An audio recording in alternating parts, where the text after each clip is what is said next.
This is CUNY TV, the City University of New York.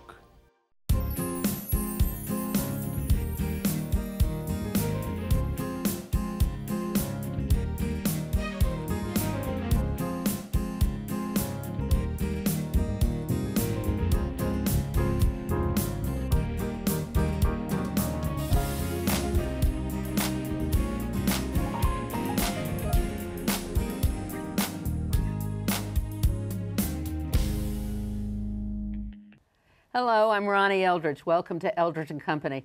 I think my guest today is a mayor, like Mayor Bloomberg, only his city is smaller, its budget has no gap, and all of its streets are clean. Fred Cerullo is the president and chief operating officer of the Grand Central Partnership, one of the largest business improvement districts in the city, as well as in the country. Welcome. So what's a business improvement district? Actually, we call it a BID. A BID, that would be the sort of word that everybody knows in the bid world.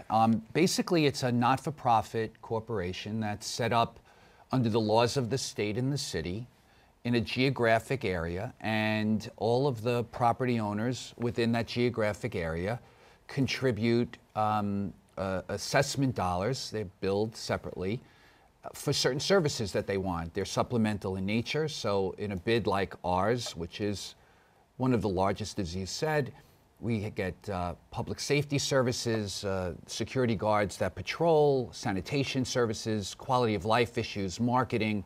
What we do basically is help support the business community and help to create a neighborhood for the people who live, work, and visit our geographic area. And they're growing. How many? There are about 37? There are now 67 in New York City alone. There's at least one in every borough. Mayor Bloomberg, during this administration, I think he's responsible for at least 25 new ones, and they are primarily smaller bids in smaller commercial areas of the city, and really help to support not only the commercial strips, but the surrounding neighborhoods. And on the theory that improves the whole neighborhood. Correct. That there's some. I mean, there's some that are really in residential neighborhoods in a way. In a way, you have commercial strip with the round. Correct, and that's why much of the programming now goes beyond the basic clean and safe. When bids were first formed, as you remember, they were pretty much in the clean and safe business. I remember because I didn't like them at the beginning. Correct. Because they were really substituting for city services that were cut at that time. It seems to me the economy was really bad, right? Well, yes. I mean, many of them were created in the 80s and even in the early 90s, although legally they were never to replace the city services, which was always a debate. And there was a lot of distrust because who were you turning your money over to? And I think history has shown, though, that when they're well managed and the oversight is strong, because that's an important factor for all of us, that they can be quite successful in revitalizing commercial areas, and then, of course, the neighboring residential communities. And you support all the different activities that are going on. You have a great website. It's called what? GrandCentralPartnership.org. And it lists the happenings that are going on, all the parks. You have the concerts in the parks. Correct. You know, we try to create, I always like to describe us to people in the most simple terms as a quality of life entity. And because depending on what shoes you're wearing, it's all about quality of life. If you're a small business owner, if you're a property owner, if you're a resident, if you're a tourist, you want a good quality of life. And that's what we are really responsible for bringing to the neighborhood. But well, in your district, which is not just a street, you've got a whole neighborhood, so you're providing those services on the side streets and everything. Absolutely. From what, 35th? 35th to 54th, 2nd to 5th. And the boundaries are a little irregular, but for the most part, everyone in that area shares in the programming. So, you know, and it's a 7-day-a-week operation. And for the most part, we're out in the field, I would say, close to at least 12 on certain days of the week, in certain seasons, up to 15 or 16 hours But you've also got private You've got apartment houses, the residential. Yes. There's a residential part to it. Yes, right? we do have some residential. I mean, when the Grand Central Partnership District was created, it was created at a time where you really were trying to capture the commercial properties. So that's responsible for part of the irregularity of the district, especially on the eastern border of the district where there's more residential. With the sort of growth of mixed-use development, you have a lot more in the middle of what was once exclusively commercial. You have, you have retail on the ground level, commercial part of the building, you have a hotel, and then you have residential. So the neighborhoods have changed, but so that's why we try to balance the services we provide so that everybody benefits. So if you're say you live in Turtle Bay, Yes. and you in a brownstone, and you're an owner of a brownstone, do you have to pay a tax? Well, this is what's interesting. Back when in the mid to the late 80s, when the bids were created, they did include residential properties as accessible properties. That changed over the years. So in the Grand Central Partnership, the few residential buildings we have do contribute to the overall assessment and our assessment's based on square footage. So there's a rate that owners pay per square even foot. a 1 or 2 family house. Yes, but we don't have any of those. We have I some see. condo and co-op developments, but we don't have any. The district doesn't capture any of the brownstones that are east of us. But today, the residential portion of any bid district is generally not assessed, and they charged like $1 or something. If you remember back in the 90s when we surfed together, they really did away with that. I remember when Grand Central Partnership was first set up, I think, and one of the biggest problems was homelessness, right? And there was a whole homeless outreach program. Do you still have that? Not in-house. Even before my arrival, and I was just here 13 years this year. The portion of the in-house social service program was spun off into its own not-for-profit entity back in 1996. I arrived in 99. It's quite a successful not-for-profit, the Grand Central Neighborhood Social Service Corporation. It is one of the city's largest drop-in centers. And do you contract with them? Yes. We make a donation to them annually. They are now, because the city has changed how they deal with homeless services, over the years, they're now part of a larger network that deals not only with sort of medical needs, but housing, specifically for housing, and then the short-term transitional issues. So, but it's still quite a successful program, and we not only contribute directly from our budget, but we have an annual fundraiser, Grand Gourmet, which is that the money? That money that's raised, the net proceeds of that event, we don't keep. We contribute to the Social Service that takes place in Grand Central Station. And it's got all the food restaurants. purveyors. We wanted to find a way, and this was something we created when I got there, to not only help to identify the fact that what was once this 9 to 5 central business district neighborhood was now a 24/7 active neighborhood, and the restaurants and the lounges, which tend to be a driving force in how a neighborhood changes, we had some of the world's greatest restaurants in the world. So we were able to do sort of a marketing component and business support, but yet our board was really very interested in having a social service component and giving all of that back. So it's been quite successful. And Grand Central, the station itself, is sort of the linchpin, right? It's we always sort of call it the heart. I mean, when the district was created, it was the centerpiece of the district. And even though the district did expand in the early 90s after its initial creation, the terminal still is really the heart of the neighborhood, both geographically and in terms of the spirit of the district. And it is celebrating its centennial in 2013, and I'm lucky to be serving on that committee. So we're doing a lot of work. That's going to be fun, and they're lucky to have you. But you help the businesses in Grand Central. Absolutely. You don't necessarily recruit them, though.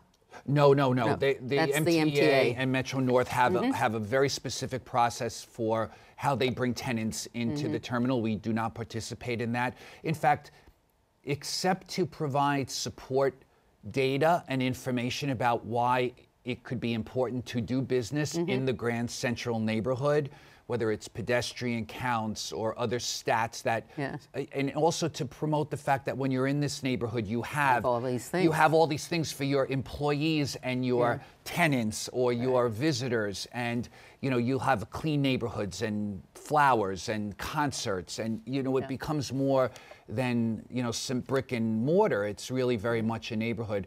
They do that function, but we help market them and promote their events. And one of the things on your website is your pedestrian studies. Yes. Now tell me, so it shows different hours of the day and the number of Yes. pedestrians in the.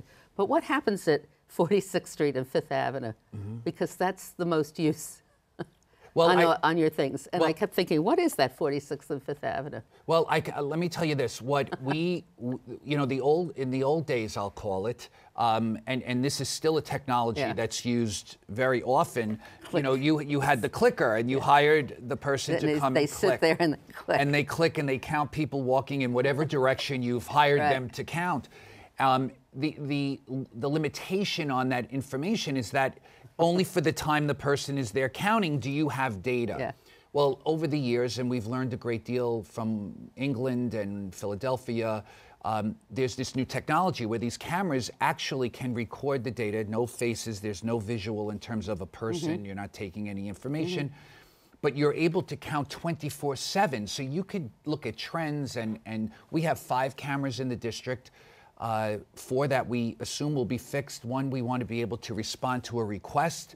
Somebody is looking to see that we how can move it around, and we can get some data. So that's around a help the to a neighborhood. business. Correct. Because they want to know where they're going to cite it. Owners. Right. Correct. And if someone's thinking about, should I open here, they can get a sense of what is the pedestrian traffic on what particular day of the week, any time of the day, and it's really been interesting. We're only doing this where we're monitoring the data for several months, but it's so interesting to see what days of the week are the busiest. Right. And What as hours? you said, what hours of the day are the busiest. Some of it's obvious, lunchtime, rush hour in the morning, rush hour I guess at there night. must be some restaurants. But if 46th Street and that's and the Little 5th, Brazil and stuff like that, isn't it? Correct, but we are on the You east don't go side on of the west, 5th. We really don't so go. it's the other side. It's sort of the building You don't have that. line on the west side, but we're not monitoring that very much.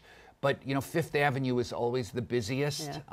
You also have around 46th, you could have people coming south or north to get to Vanderbilt Ave to cut over to get into the terminal. Obviously, the terminal traffic drives a lot of it. The commuter. What always fascinated me was, it seemed to me that businesses that surrounded Penn Station tended to be in that area, and businesses surrounding Grand Central, the people were coming from Westchester. And Pennsylvania, they were going out to Long Island. Well, it's interesting. I mean, I think that's just probably you're not wrong. It's convenience for. But it's Metro North, the region served by the main commuter lines coming in and out help to determine that, and then people very often people look for work if they have the option to search for work versus taking what might be available. If you live on the Metro North line and you work in Midtown East, that's a fantastic commute. Great. You're not doing the switchover. But I know even my own employees, some of who live in Nassau, Suffolk County, are coming down from Long Island, and then they're getting into Penn, and then they're taking the train to the shuttle and over. I mean, I think that's one of the benefits of, the extension of the number 7 line. And you have no responsibility for that. No, not at all, except to help promote and also to help coordinate when they're in the area at the times where they need to do work. Then you'll be. We help liaison with property owners. We have, as you know, many of the physical assets in the neighborhood are owned by the partnership, the antique street lights, the planters, the bike racks. So we may have to, correct, and we do all of the physical improvements, so we may have to relocate them. So we do coordinate a lot, but the actual job and the project itself is not ours. It's, being I was interested to see that the bids started in Toronto. Bids. The first bid was in Toronto, I guess. And so that brought me to the question of Jane Jacobs, who was our famous planner from New York, who went to Toronto. And I thought, well, is there a connection? But I couldn't find one. I don't think she had anything to do with the bid. I don't think so. If she does, it's a little known fact because it isn't even something that has ever been discussed within the bid world, but you kind of raised my, Now my your curiosity. All right, but your other hat, or I hate to use that expression, Yes. but you were also a member of the City Planning Commission. Yes. And so I read that the head of the City Planning Commission says that she is part Jane Jacobs Yes. and part Robert Moses. Moses. Yes, And this so is it a all wonderful kind of profile. comes together. It does. Your whole business and your background and your experience must be very helpful. Well, I think, when I was invited by the mayor, by Mayor Bloomberg back in 2004 to join the City Planning Commission, which was an interesting process because I had to go through advice and consent to the City Council and the Rules Committee, which I had the privilege I of should sitting say that on. you and I served at the same time, part of the time.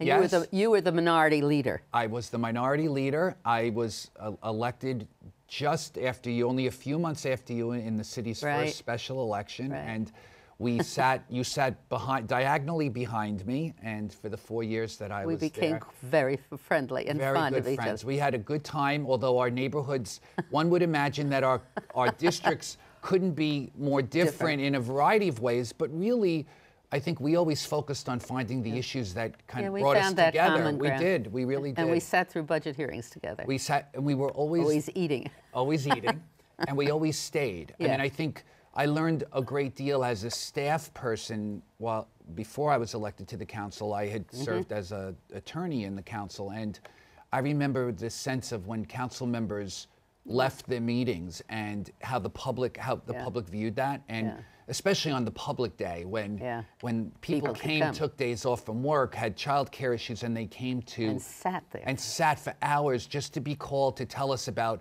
how important their library was or their senior center, and then there was nobody left on the panel. And so I remember you and I being at and least I came two. at from the other point of view, from the outside point of view, knowing that you sit and wait to testify and there's nobody for you to talk to. So Correct. together we came together and sat there. It was We very sat good. there, and I remember I was young when I was first elected, and I remember So I was younger. we were all younger, but I remember my first budget hearing. They turned, whoever the chair of the committee was at the time turned and said, "I need to make a phone call." Those before Blackberries and all kinds of things, and said, "Will you chair the meeting?" And I was only in the office, a month before the executive budget hearings, and then the next person got up to testify and said, "There's no elected officials here." And then I looked like, one of the staff, and I said, No, I am here. And so, but we did have a very good time and worked on some very interesting issues. And now you sit through all the hearings at the City Planning Commission? We sit through all the hearings. I have to give credit to our chair, Amanda Burden, who sits through all the hearings, and I think all of the commissioners are quite professional, and I think they all come with that sense of how important the public process is, whether they're appointed by the mayor or the borough presidents, and also the public advocate has an appointment. So I think together we make a very good commission that's quite attentive to the public's issues. So tell me, our last one was at the NYU project. Had a public hearing a couple of weeks went ago. for how long? 10.5 hours, and everyone stayed, and not to get credit. There's no credit is due for That's doing your that. responsibility. That's what our responsibility is. But you never know. Sometimes the meetings end in 40 minutes, and sometimes they end in 10 hours. But we're there, and well, you have comfortable chairs. they're really not. But all right. we pretend look they at. are. So sustainable development. Explain that to me. Well, look, I think if you're an architect or if you're a member of the public or you're an elected official, I think everybody's point of view on what is sustainable development, I think what is that and what does it really mean? I think it's a long-term view of what can we build today that not only will be energy efficient, but community friendly, that will have design standards that will last, that will play well with the environment. So depending on where you sit, there's probably one simple definition for this, but in a practical application of it, it is not simple. And, we do our very best, whether it's a big market rate development that is going to cost $1 billion or it's an affordable housing project somewhere. The elements of sustainability whether it's rooftops and gardens and lighting and ventilation and sound, all of those things Those are all taken factors. equally. So, you know, whether you're building a beautiful, you know, development on Central Park, or you're in a neighborhood that's in need of revitalization for people who need affordable housing, we approach all of those things equally and make sure that whatever we can get in a project, although today developers and architects are really bringing very positive projects to the commission, because I think they realize that's the standards that the commission is going to try to look speed at. up the process. Correct, a little and they bit. don't want to have to go back. Yeah, right. You know, the cost is always an issue for a lot, particularly in affordable housing projects where financing, you know, how far can you go in financing Now, projects? in the Lindsay administration, they did a master plan. Yes. I don't think there's been a master plan since then. But this commission has done a lot of rezoning, which in a way creates, it is A different citywide. sort of master plan. I think Except how do you follow, I mean, how did you do that? well, it's interesting.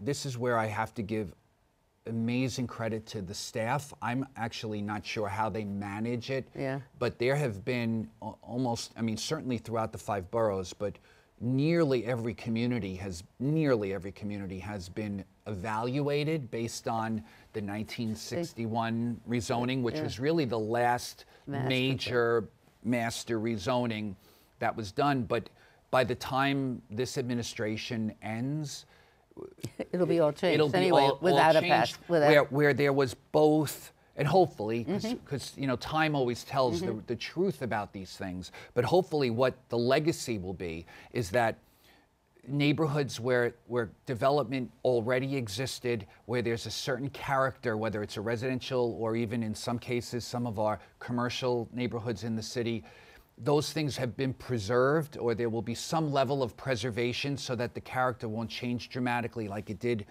in the era where we were serving in the council, and you know, one family homes were being knocked down and multiple homes were being built, or low scale buildings were being torn down, and you know, no height factor buildings were being put in its place. So I think we've done a very good job of balancing preservation in terms of character, and at the same time upzoned areas where near mass transit and where they're showing a need to help revitalize neighborhoods, whether it's former industrial or manufacturing areas, or in some of the commercial areas, to provide the opportunity for growth. Yeah, Both have to happen for the future of the city and its economy. Now, is every district a green zone nowadays, or what does it mean, a green zone? No, not every district is a green zone, although it's hard to really define, you know, what that means. Because the zoning would provide what the needs are in that under that definition. So the answer is no, but I think, again, because of the times we're living in, and really I think this is going to be what the future is, that every rezoning is looking at all of the factors of both sustainability and environmental sort of so the environmental awareness. stuff has become more important Absolutely. within a building also. Within a building also. And now you have voluntarily developers and property owners looking to make their buildings more sustainable and energy efficient. I mean, that's happening all through the Midtown area. We see that people want to take credit for building, you know, the first, you know, green building and get the certifications that come with that. They say there's going to be eventually a Midtown East plan. Yes. Is that with Park Avenue? Is this? I mean, I read someplace that the major buildings on Park Avenue down in your district. A lot of what that they're old.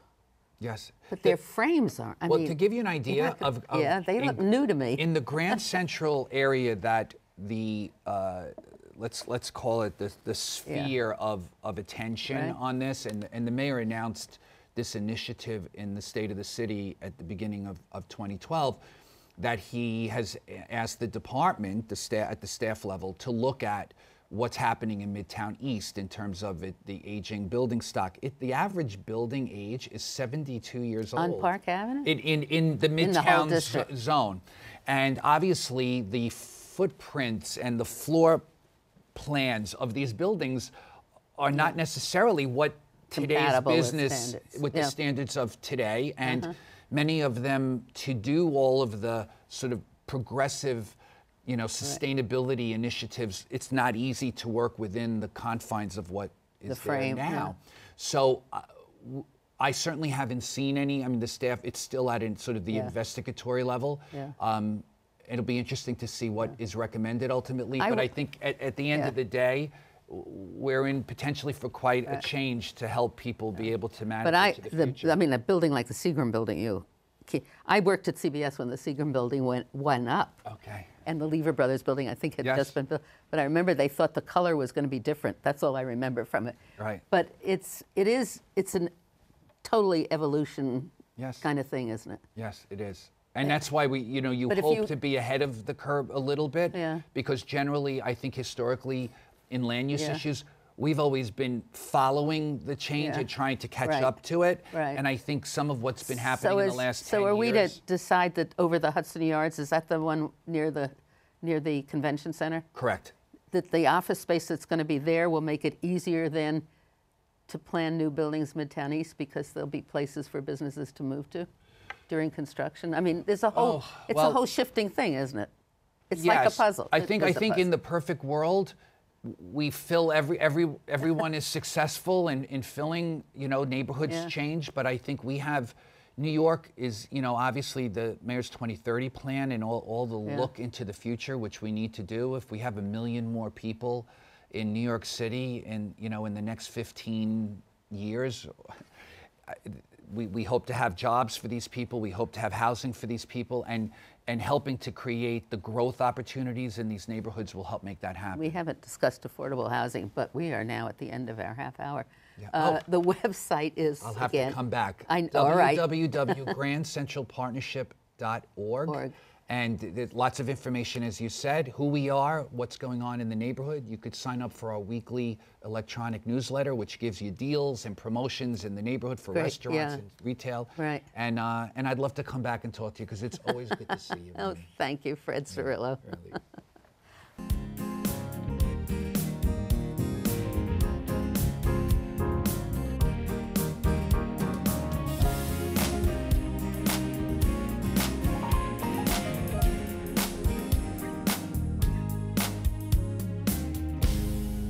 If there are any people you'd like to hear and topics you'd like us to explore, please let me know.